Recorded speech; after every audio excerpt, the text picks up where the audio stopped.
चलो बच्चों, अब हम आपकी डिमांड पे इवोल्यूशन चैप्टर को अलॉन्ग विद पीवाईक्यूज डिस्कस करते हैं। ये क्विक रिवीजन का टॉपिक है हमारे पास में, ठीक है। अब इवोल्यूशन में से हम देखते हैं तो सबसे पहले एक बड़ा धमाका हुआ 13.8 बिलियन ईयर्स अगो। एक सिंगल अनइमेजिनेबल एक्सप्लोजन हुआ जिसकी वजह से टेम्परेचर ड्रॉप हुआ, हाइड्रोजन एंड हीलियम का फॉर्मेशन हुआ, ठीक है। देन हमारे पास में क्या हुआ, गैसेस कंडेंस हुई ग्रेविटी के अंदर में, गैलेक्सीज बनी जिसके अंदर हमारी मिल्की वे गैलेक्सी भी बन गई थी। 4.5 बिलियन ईयर पहले हमारी अर्थ का फॉर्मेशन हुआ था हमारे पास में। तो ये आती है हमारी बिग बैंग थ्योरी, किस तरीके से हुआ था। जब अर्थ का फॉर्मेशन हुआ तो अर्थ पे एटमॉस्फेयर कैसा था, कोई ओजोन नहीं थी, मोल्टन सरफेस थी जहां से वाटर वेपर्स निकल रही थी, मिथेन निकल रही थी, कार्बन डाइऑक्साइड निकल रही थी, अमोनिया निकल रही थी, पावरफुल यूवी रेज अर्थ के ऊपर में आ रही थी क्योंकि ओजोन तो था ही नहीं। तो इन यूवी रेज ने ब्रेक डाउन करा वाटर मॉलिक्यूल को किसमें ब्रेक डाउन करा, हाइड्रोजन एंड ऑक्सीजन के अंदर में ब्रेक डाउन कर दिया। अब ये जो रिएक्टिव ऑक्सीजन थी, ऑक्सीजन ने किसके साथ रिएक्ट करा, अमोनिया के साथ में रिएक्ट करा और मिथेन के साथ में रिएक्ट करा और क्या रिलीज करा, water and carbon dioxide release करा। एंड आपस में रिएक्ट करके भी क्या बनाया, ओजोन बना लिया। तो ओजोन की परत आ गई हमारे पास में, वाटर आ गया हमारे पास में, कार्बन डाइऑक्साइड आ गया हमारे पास में, ऑक्सीजन आ गया हमारे पास में। अब जैसे जैसे प्लैनेट्स कूल डाउन हुआ तो वाटर वेपर कंडेंस हुई, रेनफॉल वहां पे होने लगी। तो जो डिप्रेशन थे, गड्ढे थे, तो रेनफॉल से पानी आया तो हमारे पास में किसका फॉर्मेशन हो गया था, ओशियंस का फॉर्मेशन हमारे पास में हो गया था। अब बहुत सारी थ्योरीज हैं इवोल्यूशन के बारे में जो पहले चली आती थी हमारे पास में। पैंसपर्मिया कहते हैं कि स्पेस से कुछ स्पोर्स आए जहां से लाइफ ओरिजिनेट हुई। कुछ ने कहा कि कचरा है, भूसा है, इन सबसे लाइफ ओरिजिनेट हुई। बट लुइस पास्चर ने कहता है कि भाई ये तो नहीं हो सकता, नॉन लिविंग थिंग से लाइफ ओरिजिनेट नहीं हो सकती, लाइफ से प्री एग्जिस्टिंग लाइफ से ही ओरिजिनेट होती है। केमिकल इवोल्यूशन का कंसेप्ट आया, इसमें कहा गया कि लाइफ ओरिजिनेट हुई नॉन लिविंग ऑर्गेनिक मॉलिक्यूल से, आरएनए एंड प्रोटीन से। और ये वाला जो केमिकल इवोल्यूशन था ये वाइडली एक्सेप्ट किया गया। केमिकल इवोल्यूशन कहा ओपेरन एंड हेल्डन ने। ओपेरन एंड हेल्डन ने कहा कि life pre existent non living organic molecule RNA and protein से आई होगी हमारे पास में, है ना। एंड केमिकल इवोल्यूशन हुआ लाइफ के फॉर्मेशन से पहले हमारे पास में। अब इसके अंदर देखा गया तो क्या देखा गया कि नॉन ऑर्गेनिक मॉलिक्यूल जो थे, इनऑर्गेनिक मॉलिक्यूल थे, अमोनिया था, मिथेन था। यूवी लाइट के अंडर में लाइटनिंग की वजह से आरएनए एंड प्रोटीन का फॉर्मेशन इन्होंने करा, आरएनए एंड प्रोटीन का फॉर्मेशन इन्होंने करा। एंड देन बाद में वो सेलुलर फॉर्म के अंदर राइज हुई, लाइफ का फॉर्मेशन हमारे पास में हुआ। अब अर्थ पे जो भी एटमॉस्फेयर था इसको रिक्रिएट करने के लिए इन्होंने methane, hydrogen, ammonia, water vapour को 800 डिग्री सेल्सियस के ऊपर एक इन्होंने पूरा एपरेटस बनाया। उस एपरेटस के अंदर में इन्होंने लिया, सारी कंडीशन इन्होंने प्रोवाइड करी जो अर्थ के प्रिमिटिव एटमॉस्फेयर में हमारे पास में थी। वैक्यूम इन्होंने क्रिएट कर दिया, स्पार्क डिस्चार्ज इन्होंने क्रिएट करा। तो इन्होंने देखा कि इनका जो सोल्यूशन था वो हम वाटर के अंदर में ऑर्गेनिक कंपाउंड्स थे हमारे पास में, पॉलीसेकेराइड्स मिले, शुगर मिले, अमीनो एसिड्स मिले। अब जो पहली सेलुलर फॉर्म थी 2000 मिलियन साल पहले आई। अब अपने पास में क्या हुआ, ये जो अमीनो एसिड्स आ गए, ऑर्गेनिक मॉलिक्यूल आ गए सूप के अंदर में, ये सारे कंबाइन हुए, उन्होंने कॉम्प्लेक्स मॉलिक्यूल बनाया। अमीनो एसिड ने प्रोटीन्स बनाए, शुगर्स वगैरह ने पॉलीसेकेराइड बनाए हमारे पास में, है ना। तो इनसे मिलकर क्या बना, आरएनए एंड प्रोटीन बना। आरएनए एंड प्रोटीन कैसे थे, जॉइंट सेल्फ रेप्लिकेटिंग मॉलिक्यूल्स थे, है ना। तो अपने पास में इनऑर्गेनिक से अपने पास में क्या आ गए, ऑर्गेनिक सोर्सेज आ गई थी हमारे पास में, मिथेन, अमोनिया वगैरह लिया उन्होंने, कॉम्प्लेक्स मॉलिक्यूल आरएनए प्रोटीन वगैरह बनाया, जो कि कब आए थे, 3 बिलियन ईयर्स पहले आए थे। और पहली सेलुलर फॉर्म 2 बिलियन ईयर्स पहले हमारे पास में आई थी। और कहाँ पे आई थी, वाटर एनवायरमेंट के ऊपर में आई थी। और ये कैसी थी, सिंगल सेल्ड एंटिटीज थी। अब इन्होंने क्या कहा, बायोजेनेसिस ग्रेजुअल प्रोसेस था, देखो धीरे धीरे करके हुआ है, मिलियंस ऑफ ईयर्स के ऊपर में। एंड केमिकल कॉम्प्लेक्सिटी बढ़ती गई धीरे धीरे कर करके। पहले सिंपली आरएनए था, है ना, आरएनए था, पॉलीसेकेराइड्स वगैरह थे, उससे पहले सिर्फ मिथेन, अमोनिया वगैरह थे। तो कॉम्प्लेक्सिटी धीरे धीरे क्या हो गई, बढ़ती गई। अब इस पे आपको 224 में सवाल पूछा है। एसए मिलर ने 1953 के अंदर में केमिकल इवोल्यूशन को प्रपोज करने के लिए अपनी जो थ्योरी दी थी उसमें क्या कंडीशन उन्होंने प्रोवाइड करी थी, कंडीशन क्या प्रोवाइड करके उन्होंने लिया था, methane, hydrogen, ammonia, water vapour और 800 डिग्री सेल्सियस का टेम्परेचर इन्होंने प्रोवाइड करा था।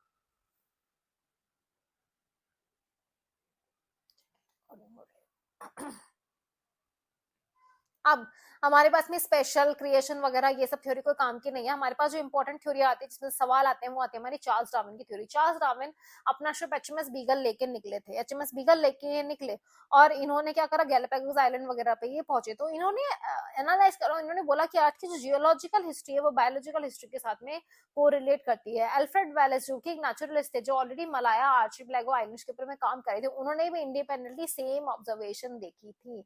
अब जो अपने डार्विन थे उनका क्या कहना था कि ग्रेजुअल इवोल्यूशन हुआ है लाइफ फॉर्म्स का हमारे पास में। इन्होंने कहा कि ऐसे कैरेक्टर जो इनेबल करते हैं सर्वाइव करने के अंदर में किसी ऑर्गेनिजम्स को, तो वो ऑर्गेनिज्म सर्वाइव करेगा, फिट ऑर्गेनिज्म सर्वाइव करेगा, रिप्रोड्यूस करेगा, उसकी प्रोजेनी को प्रोड्यूस करता है। तो 3 आया। एक तो है कि सारी life form common ancestry show करती है, हम एक ही सेल से तो आ रहा है, जो ऑब्वियसली पहले सेलुलर फॉर्म आई, फिर वो डाइवर्स होती गई धीरे धीरे करके, अलग अलग ऑर्गेनिज्म हमारे पास में बने, तो सारे के सारे कॉमन एंसेस्टर शेयर करते हैं। अब पॉपुलेशन के अंदर धीरे धीरे कुछ वेरिएशन आते हैं, चेंजेस आते हैं। अब ऐसे वेरिएशन जो आए जो कि आपकी फिटनेस को बढ़ाते हैं, जो बेटर सूटेड एनवायरनमेंट के लिए, क्लाइमेट के लिए, फूड के लिए, तो वैसे ऑर्गेनिज्म फिट होंगे। जो फिट ऑर्गेनिजम्स होते हैं फिर वो सर्वाइव करेंगे, रिप्रोड्यूस करेंगे, और नेचर अपने आप उनको क्या करता है, सेलेक्ट करता है, उनको सर्वाइव करने देता है। जैसे कि कोविड के टाइम पे हुआ, जिनकी इम्यूनिटी ज्यादा थी उनको नेचर ने अपने आप सेलेक्ट कर लिया, वो फिट रहे और वो सर्वाइव कर पाए, रिप्रोड्यूस कर रहे हैं, उनकी प्रोजेनीज आगे क्या करेगी, सर्वाइव करेगी एंड चलती रहेगी आगे आगे तक हमारे पास में। अब क्या एविडेंसेस है हमारे पास में इवोल्यूशन के, तो हमारे पास फॉसिल्स होते हैं, पेलियोंटोलॉजी होती है, एनाटॉमी को कंपेयर करके हम बता सकते हैं इवोल्यूशन के बारे में, जेनेटिक्स स्टडी के बारे में, डीएनए प्रोटीन वगैरह को देख के बता सकते हैं, एम्ब्रियोलॉजी को देख करके हम बता सकते हैं कि इवोल्यूशन किस तरीके से हुआ है। अब फॉसिल्स क्या होते हैं, डेड रिमेन्स होते हैं प्लांट्स एनिमल्स के, जो अर्थ के अंदर में बरी हो जाते हैं। अगर हम देखें जो सबसे पुराना फॉसिल होगा वो सबसे नीचे होगा लेयर के अंदर में, जो यंग फॉसिल होगा हमारे पास में लेयर के अंदर में कहाँ पे होता है, ऊपर होता है। जो डायनासोर्स वगैरह होते हैं वो भी स्पेसिफिक एरिया के अंदर में हमारे पास में फॉसिल की फॉर्म में प्रेजेंट होते हैं। तो जो यंग होंगे वो ऊपर होंगे, जो ओल्ड होंगे वो हमारे पास में क्या होते हैं, नीचे होते हैं। अब अगर हम देखते हैं सबसे पहले एम्ब्रियोलॉजी का अगर हम एविडेंस देखते हैं, तो वर्टिब्रेट्स के जितने भी एम्ब्रियोज हैं इंक्लूडिंग ह्यूमंस, उनके अंदर प्रोफाइंड सिमिलैरिटी है। हमारे जो ह्यूमन एम्ब्रियोज के अंदर गिल स्लिट्स प्रेजेंट होते हैं, फिश के एम्ब्रियो में भी गिल स्लिट्स प्रेजेंट है, तो ये क्या कर रहा है, सिमिलैरिटी शो कर रहा है। अब हैकल का इससे इंटरप्रिटेशन ये था, इन्होंने कहा कि हम पास करते हैं एडल्ट स्टेजेस ऑफ एंसेस्टर्स। इनका कहना था कि ह्यूमन एक फिश बन रहा है, बट ये तो इनकरेक्ट था। वॉन बेयर ने कहा कि भाई हम मछली नहीं बनते हैं, हम एक कॉमन डेवलपमेंटल पाथ शो करते हैं कि कॉमन डेवलपमेंटल पाथ है, कॉमन एंसेस्टर्स था हमारा, इसलिए हमारे डेवलपमेंटल पाथ के अंदर में कुछ ना कुछ सिमिलैरिटी होती है ना। तो ये हमारे पास में एम्ब्रियोलॉजिकल एविडेंस आया। अब हम एनाटॉमी एंड मॉर्फोलॉजी के बेसिस पे भी आप बता सकते हो कि इवोल्यूशन हुआ है।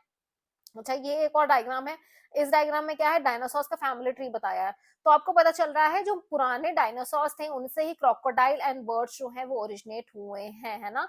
तो dinosaurs, a family tree of dinosaurs and their living modern day counterparts, उनके लिविंग मॉडर्न डे काउंटरपार्ट्स क्या है, क्रोकोडाइल्स एंड बर्ड्स हैं। डायग्राम के नीचे वाली लाइंस इंपॉर्टेंट होती है, इस पे आपके सवाल दे देता है एग्जाम के अंदर में। अब हम एग्जाम्पल अगर देखते हैं तो अपने पास में क्या है, मैन है, चीता है, वेल है, बैट है ना। इनके जो है सबके जो स्ट्रक्चर है वो सेम है 4 लिम्स का, पर सबका फंक्शन अलग है। आदमी क्या कर रहा है, हाथ जो है, आदमी के हाथ क्या कर रहे हैं, चीजें पकड़ने के अंदर, खाने वगैरह के अंदर, दूसरी चीजों के काम में आ रहे हैं। चीता रनिंग के काम में ले रहा है, वेल्स के जो है तैरने के काम में आ रहे हैं, बर्ड्स क्या होगा, फ्लाइंग वगैरह ही काम होता है। तो सबका फंक्शन हमारे पास में अलग है बट स्ट्रक्चर सेम है, कॉमन एंसेस्ट्री ये इंडिकेट करता है। ऐसे ऑर्गन्स को हम कहते हैं होमोलोगस ऑर्गन्स। प्लांट के केस में हम देखेंगे तो बोगनविलिया के थॉर्न्स हैं एंड कर्क्यूबिट्स के टेंडल्स जो हैं, सारे के दोनों क्या है, मॉडिफाइड एक्सिलरी बड होते हैं, बट दोनों का फंक्शन क्या है, अलग है। एक प्रोटेक्शन के काम में आ रहा है, एक क्लाइंबिंग के काम में आएगा हमारे पास में, है ना। होमोलोगस ऑर्गन के और एग्जांपल क्या होते हैं, वर्टिब्रेट्स का हार्ट एंड ब्रेन होता है। तो वर्टिब्रेट्स के हम अगर देखेंगे अलग अलग ग्रुप्स, तो धीरे धीरे इनके अंदर में क्या हुआ, मॉडिफिकेशन हुआ। फिश में 2 चैम्बर्ड हार्ट था, एम्फिबियन में 3 चैम्बर्ड है, मैमल के अंदर में 4 चैम्बर्ड हार्ट है। तो वर्टिब्रेट के हार्ट एंड ब्रेन जो होते हैं फंडामेंटल स्ट्रक्चरल प्लान शेयर करते हैं सेम, बट मॉडिफाइड हो जाता है ओवर द जनरेशन। तो ये होमोलोगस ऑर्गन्स डाइवर्जेंट इवोल्यूशन की वजह से होते हैं, कॉमन एंसेस्टर से अराइज हुए हैं बट डाइवर्ज हो गए हैं अपने आप में। तो सेम स्ट्रक्चर होगा बट इनके फंक्शंस क्या होते हैं हमारे पास में, अलग अलग होते हैं। अब इसका जस्ट ऑपोजिट हमारे पास में आ जाता है एनालॉगस ऑर्गन्स। एनालॉगस ऑर्गन्स में क्या होता है, हमारे पास में फंक्शन सेम होते हैं, स्ट्रक्चर अलग होंगे। जैसे कि इंसेक्ट एंड बर्ड्स के जो विंग्स है दोनों के दोनों उड़ने के काम में आ रहे हैं बट स्ट्रक्चर अलग है। जो स्विमिंग के लिए हमारे पास में काम में आते हैं, पेंगुइन के फ्लिपर्स एंड डॉल्फिन जो कि मैमल है, इसके जो हमारे पास में क्या है, जो फ्लिपर्स हैं स्विमिंग के काम में आते हैं बट दोनों का स्ट्रक्चर हमारे पास में अलग होगा। ऑक्टोपस, सिफेलोपोड की आई देख लो या मैमल्स की आई देख लो, दोनों का काम क्या है, विजन के काम में आते हैं बट दोनों का स्ट्रक्चर हमारे पास में अलग होगा। स्वीट पोटैटो मॉडिफाइड रूट होती है जबकि पोटैटो मॉडिफाइड स्टेम होता है हमारे पास में, बट दोनों का फंक्शन क्या है, दोनों फूड सोर्स हैं, एनर्जी स्टोरेज का काम करते हैं हमारे पास में। तो ये आते हैं हमारे पास में एनालॉगस ऑर्गन्स। अब हमारे पास में ये जो होमोलोगस ऑर्गन्स हैं, होमोलोगस स्ट्रक्चर होते हैं, एनाटॉमी, इसको हम बायोकेमिकल सिमिलैरिटी से भी बता सकते हैं कि जो प्रोटीन्स और हमारे पास में जीन्स होते हैं वो डाइवर्स ऑर्गेनिज्म के अक्रॉस सेम फंक्शन ही परफॉर्म करते हैं। तुम्हारे में जो इंसुलिन काम कर रहा है वो ही दूसरे ऑर्गेनिज्म में भी इंसुलिन वो ही काम करेगा हमारे पास में। तो ये कहीं ना कहीं कॉमन एंसेस्ट्री हमारे पास में इंडिकेट करती है। तो एनाटॉमिकल एविडेंस को बायोकेमिकल एविडेंस भी प्रूव कर दे रहे हैं कि हाँ ये एकदम सही है हमारे पास में। अब एंथ्रोपोजेनिक सिलेक्शन की भी हमारे एक्शन के कारण में भी अगर सिलेक्शन हो रहा है, जैसे कि ह्यूमन बींग्स हम क्या कर रहे हैं, आर्टिफिशियल हाइब्रिडाइजेशन कराते हैं, ब्रीडिंग कराते हैं प्लांट्स की, है ना। पहले एक टाइम पे आप खपली आटा खाते थे, एमर व्हीट खाते थे, अब आजकल के जो व्हीट है वो अलग टाइप के आ गए हमारे पास में, तो हमने ब्रीडिंग कराई, हमने एक नई वैरायटी बना दी है। एनिमल्स की देखते हो, डॉग की अलग अलग वैरायटी हमने बना दी है क्रॉस कर करके। तो आर्टिफिशियल सिलेक्शन के थ्रू भी हमने क्या करा, हमारे एक्शन की वजह से इवोल्यूशन हो गया है हमारे पास में। अनइंटेंशनल भी होता है कि आप ज्यादा हर्बिसाइड, पेस्टिसाइड, एंटीबायोटिक वगैरह करते हो, यूज करते हो, तो ऐसी स्ट्रेन्स आ जाएगी हमारे साथ बैक्टीरिया वगैरह की, या आपके इंसेक्ट्स वगैरह की, पेस्ट की जो रेसिस्टेंट होगी इन पेस्टिसाइड को, बैक्टीरिया जो रेसिस्टेंट होंगे इन एंटीबायोटिक्स के लिए हमारे पास में, है ना, over the period of months या ईयर्स। तो ये भी हमारे एक्शन की वजह से कुछ नई तरीके की स्ट्रेन आ गई, कुछ नई तरीके की स्पीशीज आ गई है, इसको हम एंथ्रोपोजेनिक सिलेक्शन हमारे पास में कहते हैं। अब इसका हमारे पास में एक और एग्जांपल आता है नेचुरल सिलेक्शन के द्वारा इवोल्यूशन इंग्लैंड के अंदर में। इंग्लैंड के अंदर में क्या हुआ था हमारे पास में बेटा, जब प्री इंडस्ट्रियलाइजेशन एरा था, उस टाइम पे क्या था, क्योंकि पोल्यूशन कम था, तो पेड़ पे जो सफेद कलर की लाइकेंस वगैरह होती है, लाइकेंस बहुत ज्यादा थे, इसलिए जो व्हाइट कलर की हमारे पास में मौत थी वो कैमोफ्लेज हो जाती थी एंड बैकग्राउंड के साथ में, जबकि डार्क विंग मौत जो थी उसको प्रेडेटर आसानी से देख लेता था, तो इसको खा जाता था, इसकी पॉपुलेशन ज्यादा थी। जो अपने पास में व्हाइट विंग मौत, इसकी पॉपुलेशन इंडस्ट्रियलाइजेशन के पहले ज्यादा थी। जब इंडस्ट्रियलाइजेशन हुआ तो बहुत सूट वगैरह, कार्बन वगैरह रिलीज हुआ, पेड़ उससे कवर हो गए, एंड पोल्यूशन के अंदर में लाइकेन ग्रो नहीं करता है, लाइकेन पोल्यूशन इंडिकेटर होता है, तो लाइकेन वहां पे नहीं रहा, लाइकेन नहीं रहा अपने पास बैकग्राउंड में, तो जो व्हाइट कलर की मोती, अब ये प्रेडेटर को आसानी से दिख जाता, तो प्रेडेटर इसको खाने लगा, इनकी पॉपुलेशन कम हुई, और इनकी पॉपुलेशन कंपैरेटिवली हमारे पास में क्या हो गई, उस जगह पे ज्यादा हो गई जहां पे इंडस्ट्रीज हमारे पास में ज्यादा थी। तो इस तरीके से नेचर ने फेवर करा कि जो बेटर अडेप्ट कर रहा है वो सर्वाइव करेगा, वो रिप्रोड्यूस करेगा, एंड वो पॉपुलेशन के अंदर में क्या कर जाएगा, इंक्रीज कर जाएगा। इसमें 2024 का आपका सवाल आया कि प्री इंडस्ट्रियलाइजेशन एरा के अंदर में हमारे पास में डार्क विंग मॉथ का जो हमारे पास में नंबर था व्हाइट विंग मॉथ से कैसा था। तो डार्क विंग मॉथ का इंडस्ट्रियलाइजेशन के पहले नंबर कैसा था, कम था हमारे पास में, है ना। एक और ये होमोलॉजी एनालॉजी का अपन एक क्लास देख लेते हैं। होमोलॉजी जो होती है डाइवर्जेंट इवोल्यूशन की वजह से होती है, एनालॉजी कन्वर्जेंट इवोल्यूशन की वजह से होती है, आप कन्वर्ज कर रहे हो। सेम तरीके के आपके पास में एनवायरमेंटल प्रेशर है हमारे पास में, तो जब सेम एनवायरमेंटल प्रेशर आया तो आप क्या करोगे, रिजॉर्ट करोगे, सेम फंक्शन परफॉर्म करेंगे। होमोलॉजी के अंदर में कॉमन एंसेस्ट्री होती है, एनालॉजी में डिफरेंट ओरिजिन होता है। होमोलॉजी में स्ट्रक्चरल सिमिलैरिटी होती है, जबकि एनालॉजी में फंक्शन सेम होता है। होमोलॉजी में same parts different job perform कर रहे होते हैं, फोर लिम्स वाला जो अपने एग्जांपल देखा, यहाँ पर different parts same job perform कर रहे होते हैं एनालॉजी के अंदर में हमारे पास में। कुछ भी चीज छूटी तो नहीं है ना, कुछ भी नहीं छूटा है, सब कुछ मैंने कवर कर दिया है ना। अब हमारे पास में क्या आता है, जो इवोल्यूशन है ये डायरेक्टेड प्रोसेस नहीं है, इवोल्यूशन स्टोकेस्टिक प्रोसेस है। ये डिपेंड करता है चांस इवेंट्स पे, किस तरीके से कि कोई भी रैंडम म्यूटेशन हो गया हमारे पास में, कोई भी चांस इवेंट हो गया, बाढ़ आ गई, वोल्केनो फट गया, कोविड आ गया है, ड्रॉट हो गया है, इस वजह से कुछ स्पीशीज जो है एक्सटेंट हो गई, सर्वाइव नहीं कर पा रही है, उनमें कुछ चेंजेस हुए, फिर नेचर उनमें फिल्टर लगाएगा कि भाई जो बेटर होगी, जो अडेप्ट कर पाएगी वो सर्वाइव होगी, रिप्रोड्यूस करेगी। तो इवोल्यूशन प्री डिटरमाइंड गोल के साथ में काम करता है, काम नहीं करता है, ये इंटरप्ले होता है, रैंडम कोई भी चांस आ गया, और नॉन रैंडम फिल्टरिंग हमारे पास में होती है। कुछ भी सिचुएशन ऐसे आ गई जिसकी वजह से किसी का सर्वाइवल कम हो गया, एंड नॉन रैंडम फिल्टरिंग हमारे पास में होगी। अब हमारे पास में टर्म आती है अडैप्टिव रेडिएशन, जो एक तरीके से आपको डाइवर्जेंट इवोल्यूशन जैसा ही दिखेगा। इसमें सबसे पहले डार्विन ने क्या देखा, गैलापागोस आइलैंड के ऊपर उन्होंने देखा कि एक वैरायटी थी हमारे पास में एंसेस्ट्रल सीड खाने वाली, जो फिंचेस थी, बर्ड थी, उससे ही अलग अलग टाइप की जो बर्ड्स थी अराइज थी, कोई इंसेक्ट को खाने लगे, कोई वेजिटेरियन थी, कोई सॉफ्ट सीड को खाती थी, कोई सीड को क्रश करके खाती थी।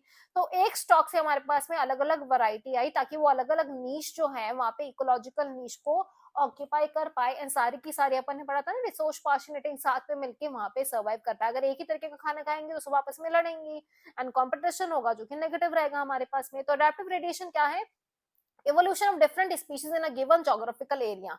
एक गिवन जोग्राफिकल एरिया के अंदर अलग अलग स्पीशीज का इवोल्यूशन हो रहा है, एक सिंगल पॉइंट से स्टार्ट हो रहा है, एंड लिटरली दूसरे जोग्राफी के अंदर में भी ये क्या हो रहा है, रेडिएट हो जाता है हमारे पास में।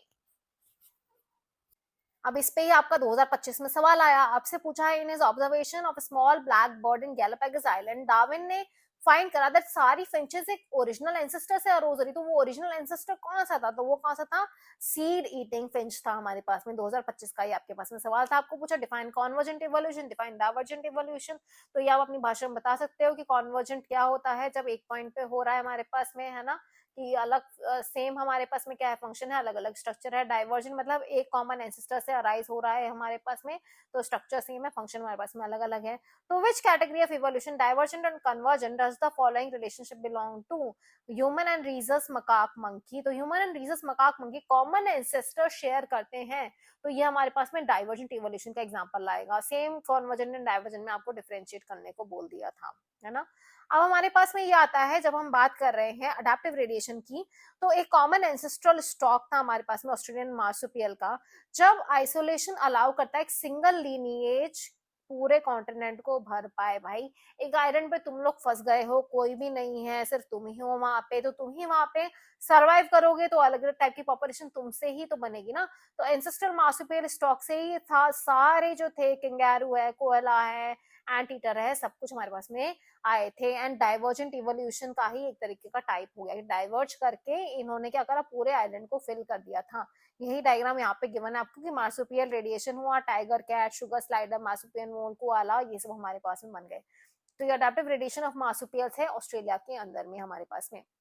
अब जब बहुत सारे अडेप्टिव रेडिएशन होते हैं हमारे पास में एक पर्टिकुलर रीजन के अंदर में, तो उसको हम कॉन्वर्जेंट इवोल्यूशन भी कह देते हैं। किस तरीके से कहा बेटा, यहाँ पे आप देखो कि दोनों का ओरिजिन अलग अलग है हमारे पास, सेम टाइप का एनवायरमेंटल प्रेशर है। तुम सब पे अभी प्रेशर ये है कि तुम्हारा बायो का एग्जाम है 27 तारीख को, तो सारे के सारे का सोल्यूशन सेम ही होगा ना, कि सारे के सारे बच्चे बैठ के अभी एनसीईआरटी पढ़ रहे होंगे, आप पीवाईक्यू सॉल्व कर रहे होंगे, तो आपने सेम एनवायरमेंटल प्रेशर के लिए सेम सोल्यूशन निकाला। यही हमारा कॉन्वर्जेंट इवोल्यूशन होगा कि सारे के सारे अभी बायो की किताब लेकर के बैठे हो। अब यही हमारे पास में क्या हुआ, जो प्लेसेंटल मैमल्स थे ऑस्ट्रेलिया के, उन्होंने भी एग्जिबिट करा अडेप्टिव रेडिएशन को, और उन्होंने सेम टाइप के जो वैरायटी थी वो अपेयर हुई प्लेसेंटल मैमल के, ऑस्ट्रेलियन मैमल की। अब प्लेसेंटल मैमल्स क्या होते हैं, प्लेसेंटल मैमल्स और ऑस्ट्रेलियन मार्सुपियल के अंदर अंतर यह है कि ऑस्ट्रेलियन मार्सुपियल के अंदर जो यंग वन होता है उसका पूरा डेवलपमेंट पेरेंट के अंदर नहीं होता है, वो अंडर डेवलप फॉर्म के अंदर में जो यंग वन होता है उसका बर्थ होता है, बाकी डेवलपमेंट पेरेंट के पाउच के अंदर होता है, क्योंकि प्लेसेंटल मैमल के अंदर में बच्चे का पूरा डेवलपमेंट बॉडी के अंदर में होता है, एंड फिर यंग वन का बर्थ हमारे बाहर होता है। तो ये प्लेसेंटल मैमल के अंदर भी क्या हुआ, अडेप्टिव रेडिएशन हुआ, और ये इवॉल्व हो गया ऐसी वैरायटीज के अंदर में जो सिमिलर थे ऑस्ट्रेलियन मार्सुपियल के। जैसे ये प्लेसेंटल मैमल मोल था, उस ऑस्ट्रेलियन कॉन्टिनेंट के अंदर में ही प्लेसेंटल मैमल में, क्योंकि दोनों को सेम टाइप का एनवायरमेंट प्रेशर को झेलना था, तो इन्होंने भी सेम अडेप्टेशन ले ली, इन्होंने भी सेम अडेप्टेशन ले ली। तो इससे जो मोल था प्लेसेंटल मैमल वाला मार्सुपियल मोल से काफी सेम दिखता है। ये जो एंटीटर जो कि मैमल है, ये नम्बैट एंटीटर था, जो मार्सुपियल है इससे सिमिलर दिखता है। जो माउस है मार्सुपियल माउस की जैसा है। जो लेमर है स्पॉटेड कस्कस की जैसा है। फ्लाइंग स्क्वेरल है फ्लाइंग पैलेंजर की जैसी है। Bobcat Tasmanian tiger cat की जैसी फीचर्स शो करता है। वुल्फ तस्मानियन वुल्फ की जैसे फीचर शो करता है, क्योंकि दोनों को ही सेम टाइप के एनवायरमेंटल प्रेशर झेलने पड़े। तो placental mammal and Australian marsupial ने एग्जैक्टली सेम टाइप के अपने पास में क्या होगा कैरेक्टर्स हमारे पास में ले लिए। इस पे आपके बहुत सवाल आते हैं, ये वाला डायग्राम इंपॉर्टेंट है, अभी किसी भी ट्रिक से तुम याद रख लो। क्या है 2023 में ये सवाल आया कि माउस एंड मार्सुपियल, माउस यहाँ पे दे दिया है, ये किसका एग्जाम्पल है यहाँ पे अपने पास में, तो कॉन्वर्जेंट एवोल्यूशन का एग्जाम्पल है हमारे पास में ये। अब आपको यहाँ पे दिया ऑस्ट्रेलियन मार्सुपियल दे दिया एक साइड प्लेसेंटल मैमल दे दिया। अब अगर ये वाला आपको याद नहीं था तो कैसे आंसर बताते, तो ये सारे आपको याद होने चाहिए। इसका करेक्ट आंसर आपके पास में नम ईट एंड एंट ईटर, नम ईट है यहाँ पे, नम्बैट है ये, और ये एंट ईटर आ गया अपने पास में, तो दोनों मैच हो गए। ये 2025 का सवाल था आपके पास में, ठीक है। अब हमारे पास में जो डार्विन की थ्योरी थी, डार्विन की थ्योरी के 2 पॉइंट थे। ब्रांचिंग डेस्टिन था कि हम सब एक कॉमन एंसेस्टर से ही अराइज हुए हैं, हमारे सबके कॉमन एंसेस्टर्स थे, ये इन्होंने कहा। एंड नेचर जो होता है एक फिल्टर की तरह, चाय की छलनी की तरह काम करता है, वो उन ऑर्गेनिजम्स को सेलेक्ट कर लेता है जो बेटर सूट करते हैं एनवायरमेंटल कंडीशन के अंदर में, ऐसा डार्विन का कहना था। तो डार्विन के 2 इंपॉर्टेंट पॉइंट थे, ब्रांचिंग डेस्टिन था एंड नेचुरल सिलेक्शन था। बट इससे पहले लेमार्क थे, है ना। लेमार्क का क्या कहना था, लेमार्क का कहना था कि भाई एक इंडिविजुअल जो होता है अपने नीड के अकॉर्डिंग, यूज एंड डिसयूज के अकॉर्डिंग अपने जो कैरेक्टर होते हैं उनको चेंज कर सकता है। जैसे कि जिराफ था, अब उसको पेड़ की ऊंची टहनियों पे पत्तियां खानी थी, उसने अपनी गर्दन ऊंची करता रहा, ऊंची करता रहा। अब ये trade generation by generation pass हुआ एंड सारे जिराफ की जो नेक है वो ऊंची हो गई। तो इवोल्यूशन स्ट्राइविंग के बारे में नहीं है, इट्स अबाउट सर्वाइविंग। ये सही थ्योरी थी, वो किसकी थी हमारे पास में? डार्विन की थ्योरी थी। डार्विन की थ्योरी में हमने नेचुरल सिलेक्शन को अकाउंट के अंदर में लिया था। अब इसी पे ही लेमार्क वाले पे आपका सवाल आया है ना। लेमार्क वाले पे आपको ये दे दिया, नंबर ऑफ जिराफ दिए, नेक लेंथ दे दिया जिराफ का। अब आपको is stabilising disruptive directional selection, अभी आगे हम पढ़ेंगे वहां पे आएगा। तो ये वाला क्योंकि बीच वाला है हमारे पास में, तो ये वाला आपका एग्जाम्पल है कि ये आपका स्टेबलाइजिंग सिलेक्शन का। तो stabilising selection as giraffe with medium length are selected, ये इसके अंदर में ये वाला कह रहा है। अदरवाइज वैसे इसका डायरेक्शनल होना चाहिए था आंसर, बट आपको ग्राफ के अकॉर्डिंग बताना है, अभी आगे हमारे पास में आएगा। ठीक है। अब इस वाले पैराग्राफ के अंदर में ये क्या बता रहा है? इसका कहना था कि अगर रिसोर्सेज अनलिमिटेड होती तो आप ऑलरेडी पढ़ चुके हो, जे शेप कर्व आएगा। अगर लिमिटेड होती है हमारे पास में नेचर के अंदर में तो एस शेप कर्व आता है हमारे पास में। कंपटीशन होता है रिसोर्सेज के लिए, सब लड़ेंगे आपस में। जब लड़ाई हो रही होगी तो जो फिट होगा, जो फिट होगा वो सर्वाइव करेगा, उसके वेरिएशंस क्या होंगे? पास ऑन होंगे, वो ज्यादा प्रोजेनी हमारे पास में लीव कर देगा। तो ये कहना था डार्विन का। अब ह्यूगो डी व्राइस ने एक थ्योरी दी। ह्यूगो डी व्राइस का कहना था, म्यूटेशन थ्योरी थी ह्यूगो डी व्राइस की। इनका कहना था कि म्यूटेशन कॉज है इवोल्यूशन का हमारे पास में, माइनर वेरिएशन से कुछ भी नहीं होने वाला। जबकि डार्विन कहता है माइनर हेरिटेबल वेरिएशन होते हैं और ग्रेजुअल होते हैं।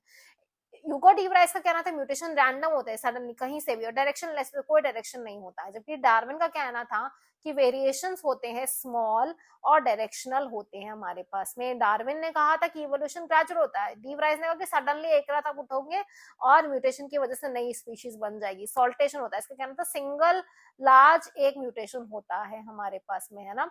अब इसी पे आपका सवाल आया, who propose the mutation theory? Mutation theory किसने दी थी? ह्यूगो डी व्राइस ने दी थी आपके पास में म्यूटेशन थ्योरी। तो आपको ये भी बताना चाहिए कि डार्विन के एंड ह्यूगो डी व्राइस के जो म्यूटेशन एंड वेरिएशन है, इनके बीच में क्या डिफरेंस हमारे पास में आता है। अब आता है इस चैप्टर का सबसे important part, Hardy Weinberg principle. इस चैप्टर के अपने पास में इंपॉर्टेंट पार्ट में हार्डी वीनबर्ग में से सबसे ज्यादा सवाल हमारे पास में आते हैं। हार्डी वीनबर्ग इक्विलिब्रियम हमारे पास में कहता है कि जो अलीलिक फ्रीक्वेंसी है, जीनोटाइपिक फ्रीक्वेंसी हमारे पास में, वो कांस्टेंट रहेगी एक जनरेशन से दूसरी जनरेशन के अंदर में। जीन पूल जो होता है, मतलब टोटल जीन्स हैं उनके जो अलील्स हैं हमेशा कांस्टेंट रहते हैं, इसको हम जेनेटिक इक्विलिब्रियम कहते हैं। तो अलीलिक फ्रीक्वेंसी कांस्टेंट रहेंगे हमारे पास में, अलीलिक फ्रीक्वेंसी, जेनेटिक फ्रीक्वेंसी जो है वो भी हमारे पास में कांस्टेंट रहती है हमारे पास में। हार्डी वीनबर्ग इक्विलिब्रियम का हमारे पास में जो फॉर्मूला होता है वो हमारे पास है P plus Q equals to 1, और इसको हम जीनोटाइपिक फ्रीक्वेंसी में कहते हैं हमारे पास में। तो क्या होता है P प्लस क्यू का होल स्क्वायर, किसको खोलेंगे तो क्या होगा? P square plus 2PQ plus Q square हमारे पास में होता है। इसको अगर आप देखते हो तो आपका जो P है वो क्या है? डोमिनेंट अलील की फ्रीक्वेंसी है, Q रिसेसिव अलील की फ्रीक्वेंसी होती है हमारे पास में। अगर आप जीनोटाइपिक फ्रीक्वेंसी देखोगे होमोजाइगस डोमिनेंट अलील की, कैपिटल A की, वो है P स्क्वायर। अगर आप होमोजाइगस रिसेसिव स्मॉल ए की जीनोटाइपिक फ्रीक्वेंसी देखोगे वो हो जाएगी Q स्क्वायर, एंड हेटेरोजाइगस की फ्रीक्वेंसी देखते हो कैपिटल A स्मॉल ए, वो होगी 2PQ। तो आपके पास में अगर P की वैल्यू गिवन है तो आप P प्लस Q के अंदर वैल्यू रख के Q की वैल्यू निकाल लो, और फिर आपसे होमोजाइगस हेटेरोजाइगस जो भी बोले वो आप डायरेक्टली फॉर्मूले से बता सकते हो। इस पे आपके सवाल आ चुके हैं जो हम अभी डिस्कस करेंगे। ये सैंपल पेपर में आपका सवाल था इन लाइंस के ऊपर में, आपको बोला P square plus 2PQ plus Q square binomial expansion है P प्लस Q का स्क्वायर का, एकदम सही है ये वाला स्टेटमेंट। इसने बोला कि जब फ्रीक्वेंसी मेजर की जाती है, अगर जो फ्रीक्वेंसी मेजर करी वो एक्सपेक्टेड वैल्यू से अगर कुछ अलग आई हमारे पास में, तो आपको बता दें कितना एक्सटेंट है एवोल्यूशनरी चेंज का, ये भी एकदम सही था हमारे पास में। जीन पूल कांस्टेंट रहता है, ये भी एकदम सही था। हार्डी विनबर्ग प्रिंसिपल कहता है कि फिनोटाइपिक फ्रीक्वेंसी स्टेबल होती है, नहीं फिनोटाइपिक नहीं, वो कहता है जीनोटाइपिक या अलीलिक फ्रीक्वेंसी हमारे पास में कांस्टेंट रहती है। अब हमारे पास में क्या क्या फैक्टर्स आते हैं इसके अंदर में, तो एक बार हम फैक्टर्स देख लेते हैं। हमारे पास में यहाँ पे 5 फैक्टर्स आते हैं। पहला है जीन फ्लो या माइग्रेशन। माइग्रेशन के अंदर में क्या गया हमारे पास में, कुछ इंडिविजुअल्स मूव कर रहे हैं एक पॉपुलेशन से दूसरी पॉपुलेशन के अंदर में, तो ये जीन फ्लो या माइग्रेशन हो गया, जिसकी वजह से जेनेटिक इक्विलिब्रियम हमारे पास में डिस्टर्ब हो सकता है। जेनेटिक ड्रिफ्ट हमारे पास में आ गया, कोई भी रैंडम चेंज हो गया किसी चांस इवेंट की वजह से, भाई फ्लड आ गया, आग लग गई, बहुत सारे हजारों लोग मर गए, पॉपुलेशन में चेंज आ गया, तो उसको हम कहेंगे जेनेटिक ड्रिफ्ट। इस चांस इवेंट जो था उसको जेनेटिक ड्रिफ्ट। और इस चांस इवेंट की वजह से जो पॉपुलेशन बची वो कहीं और चली गई, उन्होंने नई पॉपुलेशन फाउंड करी, तो उसको हम फाउंडर इफेक्ट कहते हैं। म्यूटेशन क्या है? अल्टीमेट सोर्स है जेनेटिक वेरिएशन का। कोई भी आपके पास में चेंज आ गया उसको म्यूटेशन कहेंगे। जेनेटिक रिकॉम्बिनेशन आपको पता है मियोसिस के टाइम पे हमारे पास में होता है, जब क्या होती है, एक्सचेंज होती है हमारे पास में सेगमेंट, सेक्सुअल रिप्रोडक्शन के टाइम पे होगा। नेचुरल सिलेक्शन, नेचर एक छलनी की तरह एक्ट करता है, जो क्या करेगा, कैरेक्टर्स को सेलेक्ट करेगा, जो सुटेबल होंगे उनको सेलेक्ट करेगा, और जो सुटेबल नहीं होंगे उनको सेलेक्ट नहीं करेगा, इनको पास ऑन नहीं होने देगा, इनहेरिट नहीं करने देता है हमारे पास में। यही सब चीजें आपको इस पैराग्राफ के अंदर में गिवन है कि कौन कौन से 5 फैक्टर है। तो हार्डी-वीनबर्ग इक्विलिब्रियम का फॉर्मूला बहुत इंपॉर्टेंट है, इस पे सवाल पूछते हैं 5 फोर्सेस कौन से हैं, ये बहुत इंपॉर्टेंट है इस चैप्टर के अंदर में आपके पास में, है ना। अब अपने पास में आता है नेचुरल सिलेक्शन की क्या क्या टाइप है। 3 टाइप के हैं, एक तो होता है स्टेबलाइजिंग सोल्यूशन, एक होता है डिसरप्टिंग सोल्यूशन, एक होता है अपने पास में डायरेक्शनल सोल्यूशन। स्टेबलाइजिंग है कि ऑप्टिमम बीच वाले जो कैरेक्टर हैं, एवरेज कैरेक्टर को आप प्रेफर कर रहे हो। डायरेक्शनल, किसी एक डायरेक्शन के अंदर में शिफ्ट हो रहा है, जैसे कि इंडस्ट्रियलाइजेशन के टाइम पे पहले आपके व्हाइट विंग मॉथ थी, बाद में आपकी कौन सी थी, डार्कविंग मॉथ हो रही थी हमारे पास में।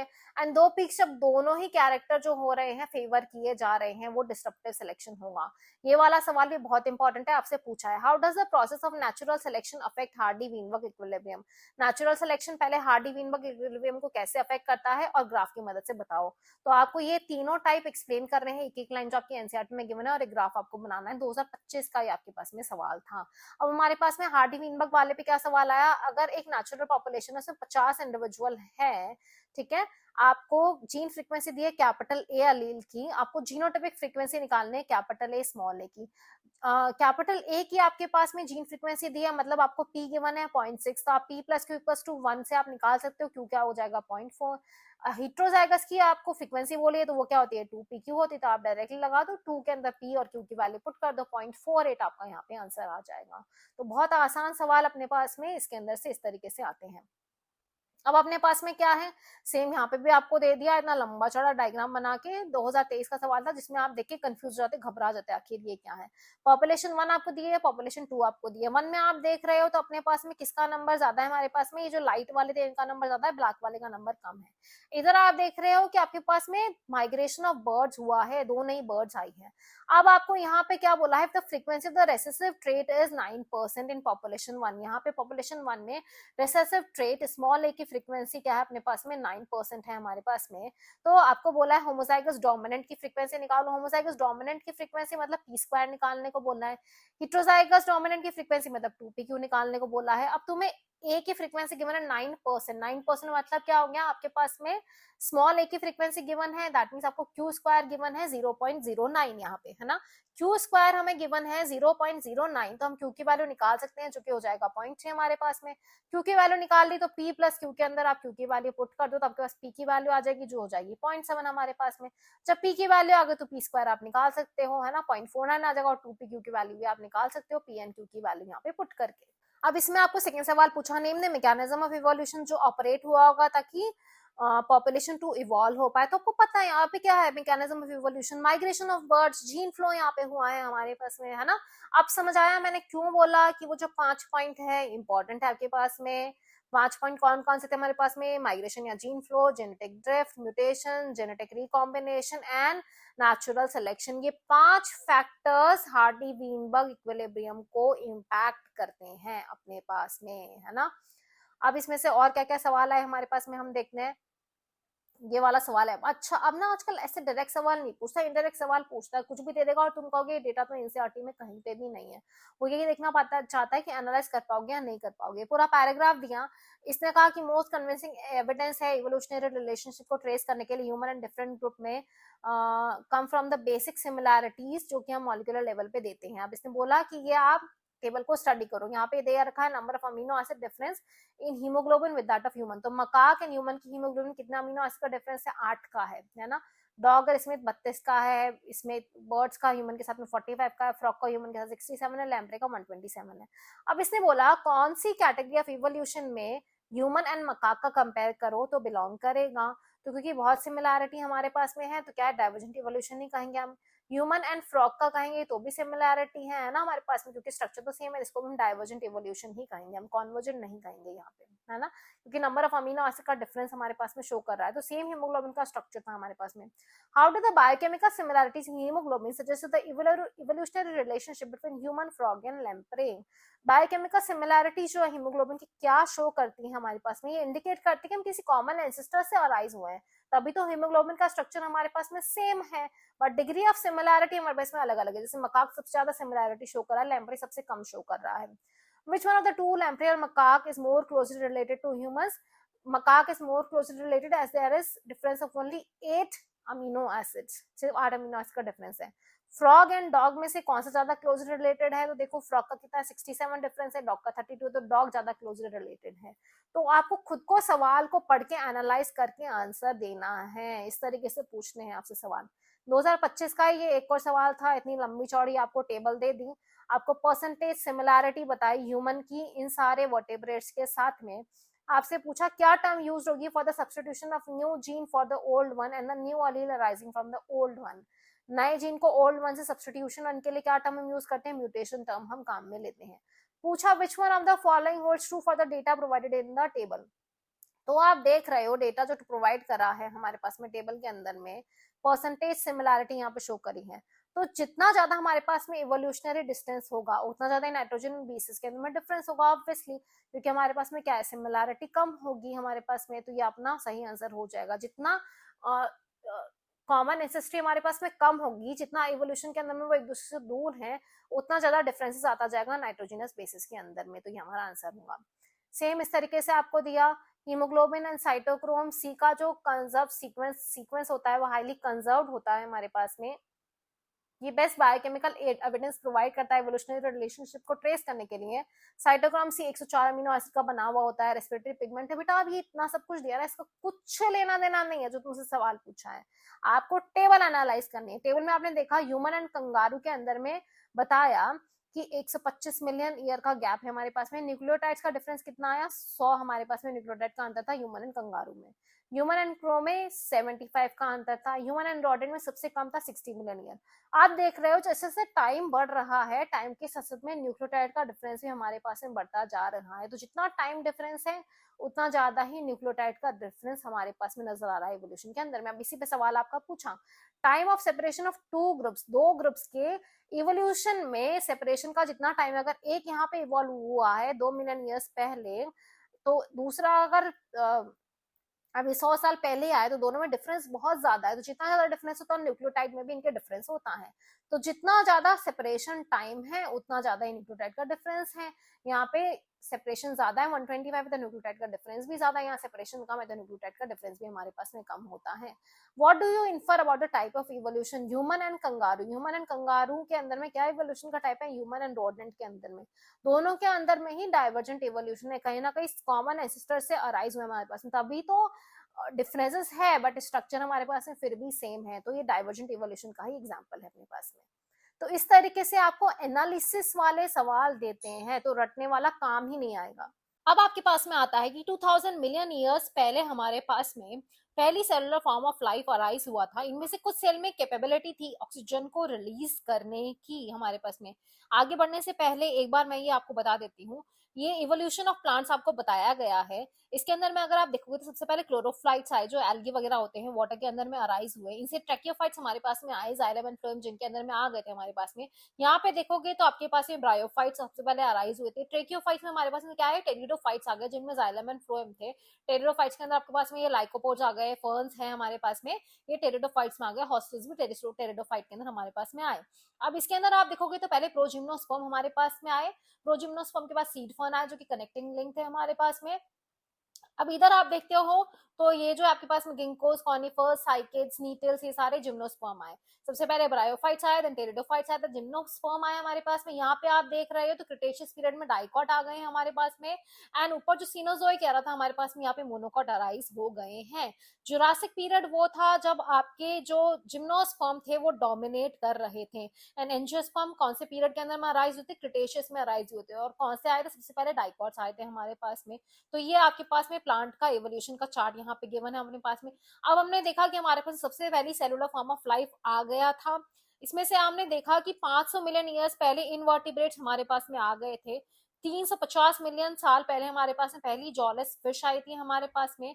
इनके अंदर आप देखते हो हमारे पास में तो सीवीड्स एंड फ्यू प्लांट्स जो थे वो भी 220 मिलियन ईयर्स के टाइम पे हमारे पास में आ गए थे। 1938 के अंदर में एक फिश को साउथ अफ्रीका से कॉट किया गया था, जिसको जो सीलोकेन निकली, पहले ही सोचा गया था कि सीलोकेन एक्सटेंट हो गई है, बट ये सीलोकेन निकली। और ये एनिमल्स कैसे होते हैं, लो फिन्स वाले होते हैं, और इनसे ही हमारे जो एम्फीबियंस थे ये अराइज हुए थे, और एम्फीबियंस से बाद में क्या आए थे, रेप्टाइल्स हमारे पास में आए थे। तो अब ये आप हम देखते हैं तो रेप्टाइल्स में हमारे पास में अर्ली रेप्टाइल्स जो एक्सटेंट हो गए, इनसे दो हमारे पास में ग्रुप आए, सौरोप्सिड एंड सिनेप्सिड्स आए। ये जो हमारे पास में सौरोप्सिड्स थे बेटा यहाँ पे, तो आप देख रहे हो सौरोप्सिड से हमारे पास में क्या क्या आ गए थे, ये टर्टल्स हैं, लिजर्ड्स हैं, स्नेक्स हैं, ये सारे इस सौरोप्सिड वाले से हमारे पास में आए।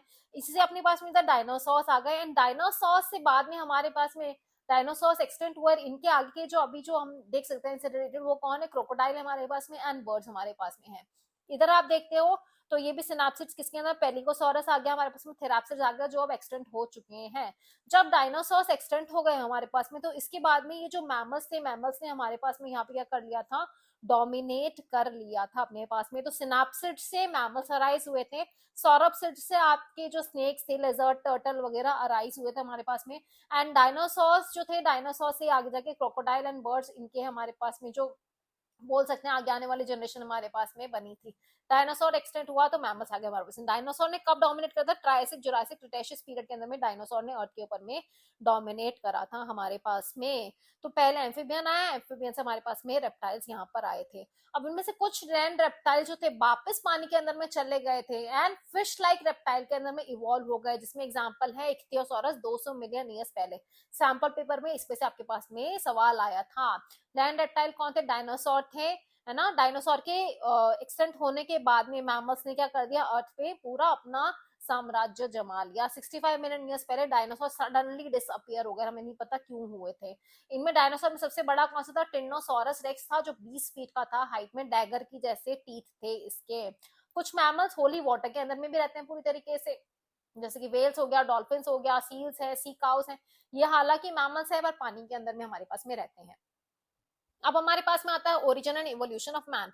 तो 15 मिलियन ईयर पहले हमारे पास में ड्रायोपिथिकस था, जो एप लाइक मैन था। इसमें सवाल आया है एप लाइक मैन कौन है, ड्रायोपिथिकस है। और मैन लाइक कौन था, रामापिथिकस था हमारे पास में। देन हमारे पास में क्या आया, ऑस्ट्रेलोपिथिकस आया हमारे पास में। ऑस्ट्रेलोपिथिकस ईस्ट अफ्रीकन ग्रासलैंड के अंदर में होते थे हमारे पास में। ये स्टोन के वेपन्स काम में लेना जानते थे बट खाते फ्रूट्स ही थे ये।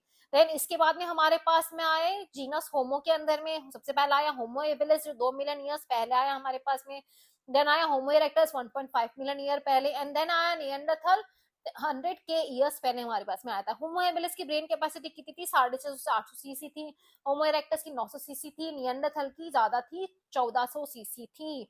जो होमो हैबिलिस थे ये मीट नहीं खाते थे। पहले होमिनिड कौन थे, होमो हेबिलिस थे। होमो इरेक्टस क्योंकि इरेक्ट होके सीधे चलते थे, मीट को खाते थे ये लोग, है ना। इनके फॉसिल्स जावा में 1981 के अंदर में रिकवर किए गए थे हमारे पास में। निएंडरथल जो था ईस्ट एंड सेंट्रल एशिया में हमें मिले, बरियल रिचुअल होते थे इनमें, और ये इन्होंने कपड़े पहनना चालू कर दिया था। तो देखो कहाँ से, अफ्रीका से शुरुआत हुई थी, है ना। कहाँ से शुरुआत हुई थी, इधर अफ्रीका के जंगलों से शुरुआत हुई थी हमारे पास में, ईस्ट अफ्रीकन ग्रासलैंड से, और कहाँ तक स्प्रेड हो गए, एशिया तक स्प्रेड हो गए ये सारे के सारे हमारे पास में, है ना। इसमें सवाल क्या आया, 15 मिलियन ईयर पहले प्राइमेट्स जो वॉक करते थे गोरिल्ला एंड चिंपांजी की जैसे, कौन थे, ड्रायोपिथिकस एंड रामापिथिकस थे। ये गोरिल्ला एंड चिंपांजी की तरह वॉक करते थे हमारे पास में। अब आपसे ये सीक्वेंस बेस्ड क्वेश्चन भी पूछ लिया, आपसे इवोल्यूशन का क्या सीक्वेंस था, कि पहले कौन आया, तो आपको पता है पहले ऑस्ट्रेलोपिथिकस आया, then Homo erectus, then Neanderthal and Homo sapiens हमारे पास में आया था। यहाँ पे आपका सीक्वेंस गलत दिए हुए हैं बाकी के अंदर में, तो सीक्वेंस आपको पता होने चाहिए। अब आया हमारे पास में होमो सेपियंस, जो 75 के से 10 के ईयर्स पहले हमारे पास में आया था, है ना। केवाट 18,000 साल पहले आया, एग्रीकल्चर 10,000 साल पहले हमारे पास में आया था। अब यहाँ पे एक मैंने लाइन लिखी कि बेबी चिंपांजी का स्कल एडल्ट ह्यूमन स्कल को रिजेंबल करता है एडल्ट चिंपांजी वाला के कंपैरिजन में। तो इसी पे ही आपका ये सवाल आया। ये जो डायग्राम है तुम समझोगे ये तो कुछ भी इंपॉर्टेंट नहीं है, बट इससे आपको 2024 में सवाल दे दिया है। ये ह्यूमन का स्कल है अपने पास में, बेबी चिंपांजी का स्कल है, ये एडल्ट चिंपांजी का स्कल है। अब ह्यूमन का स्कल बेबी चिंपांजी से ज्यादा रिसेंबल करता है as compare to adult chimpanzee, यही तुम्हारा सवाल दे दिया। ये लाइन, बेटा यहाँ पे लिखी हुई है डायग्राम के नीचे से, डायग्राम के नीचे की लाइंस मैंने मार्क करी है। तो आपको एबीसी 3 स्कल्स दे दिया, बोल दिया कौन से दो ज्यादा सिमिलर है, तो ए और बी सिमिलर है ना। आपको पूछा एप लाइक मैन कौन सा है, तो आपको पता है ड्रायोपिथिकस हमारे पास में आ गया। मैन लाइक प्रिमेट जो 1.5 मिलियन ईयर पहले थे हमारे पास में, ठीक है, तो ये आ गया अपने पास में ड्रायोपिथिकस। एप लाइक था, मैन लाइक था, क्या था अपने पास में, रामापिथिकस था, है ना। तो आपके अंदर इसके अंदर सबसे मोस्ट इंपॉर्टेंट एक तो ये सीक्वेंसेस तुम याद ही रखना किस सीक्वेंस में इनका इवोल्यूशन हुआ था। मुझे नहीं लगता रट्टा लगाने की यहाँ पे जरूरत है आपको, है ना। एक सवाल और देख लेते हैं, फिर मैं और बताती हूँ। इसलिए आपको सवाल दिया हुआ है सैम्पल पेपर के अंदर में, ये सारे आपको दिए हैं फिशेज वगैरह। आपको पूछा है name and explain the phenomena exhibited by the above animals, तो आपको दिख रहा है सबका फंक्शन सेम है अपने पास में, तो कॉन्वर्जेंट इवोल्यूशन हुआ है। स्ट्रक्चर्स एनाटॉमिकली सिमिलर तो नहीं, बट सेम फंक्शन परफॉर्म कर रहे हैं, स्विमिंग वगैरह के काम आ रहे हैं इनके स्ट्रक्चर, तो कॉन्वर्जेंट इवोल्यूशन बोला। इनमें से कौन सा सबसे प्रिमिटिव है, तो इक्थियोसॉरस, अभी मैंने आपको बोला था ना, इक्थियोसॉरस जो लैंड रेप्टाइल था जो वापस पानी के अंदर में चले गया था, ये सबसे ज्यादा प्रिमिटिव है हमारे पास में, 200 मिलियन ईयर्स अगो पहले वापस वाटर के अंदर में चला गया था। अब इंपॉर्टेंट में आपको ये सीक्वेंसेस याद रखना है, क्या क्या सीक्वेंसेस हैं। इसके बाद आपको ये तो बेसिक है, अगर इनमें से कोई सवाल देता है इसमें रट्टा लगाने की कुछ भी जरूरत नहीं है। इसके अंदर में ये याद रखना है डायनासोर्स के, क्रोकोडाइल एंड बर्ड्स के अंदर में मॉडिफाई होके आए थे हमारे पास में। प्लांट का मैंने आपको ये वाला पूरा समझा ही दिया है। सबसे इंपॉर्टेंट इसके अंदर में एक तो ये 5 फैक्टर आते हैं, हार्डी बीनबर्ग इक्विलिब्रियम वाला फॉर्मूला आता है। ये पांचों फैक्टर आपको पता होने चाहिए अच्छे से, रटने से कुछ नहीं होगा, समझे में होने चाहिए कि जीन माइग्रेशन मतलब जीन का अंदर आना या जाना, जेनेटिक ड्रिफ्ट, किसी भी चांस इवेंट की वजह से फ्लड आ गया, कुछ हो गया तो नई पॉपुलेशन बन गई, फाउंडर इफेक्ट कह देंगे, म्यूटेशन चेंज हो गया, जेनेटिक रिकॉम्बिनेशन, नेचुरल सिलेक्शन, पांचों फैक्टर पता होने चाहिए आपको। इन पे न्यूमेरिकल्स आ सकते हैं। इस तरीके से आपको कोई भी कॉन्वर्जेंट एंड डाइवर्जेंट इवोल्यूशन आपने समझा हुआ ना चाहिए कि कॉन्वर्जेंट क्या होता है अपने को, है ना, डाइवर्जेंट किस तरीके से अलग होता है। तो इस पे आपके कॉन्सेप्ट बेस्ड सवाल ज्यादा पूछ रहे हैं आजकल की, कोई भी ऑर्गेनिज्म आपको दे दिया है। नेचुरल सिलेक्शन का आपको पता होना चाहिए, स्टेबलाइजिंग क्या है, डायरेक्शनल क्या है, डिसरप्टिव क्या होते हैं हमारे पास में, है ना। ये भी आपका P+Q पे आपका सवाल है ना। अब यूगो डी ब्राइस की म्यूटेशन एंड डार्विन वाले में क्या अंतर है आप बता सकते हैं। यूगो डी ब्राइस ने कहा था सडन को होता है, एक रात में अचानक से चेंज हो जाएगा हमारे पास में। लेमार्क की थ्योरी मैंने डायग्राम बेस बता ही दी है आपको। सबसे इंपॉर्टेंट एक तो हार्डी वीनबर्ग वाला एंड डार्विन के जो ब्रांचिंग डेसेंट नेचुरल सिलेक्शन वाला है, तो हार्डी वीनबर्ग इक्विलिब्रियम, और ये इंपॉर्टेंट है। और इसमें आपको कई बार कंट्रास्ट करने को दे देता है कॉन्वर्जेंट डाइवर्जेंट, ये क्योंकि 5 सेट है तो कोई भी एक सवाल यहाँ से आपके पास में आ सकता है ना। फिर भी कोई डाउट है तो कमेंट सेक्शन में अपने डाउट मेरे से पूछ लो, अभी भी आपके पास में टाइम बाकी है। और अगर लेक्चर पसंद आ रहे तो लाइक करो, सब्सक्राइब करो, सबके साथ शेयर करो।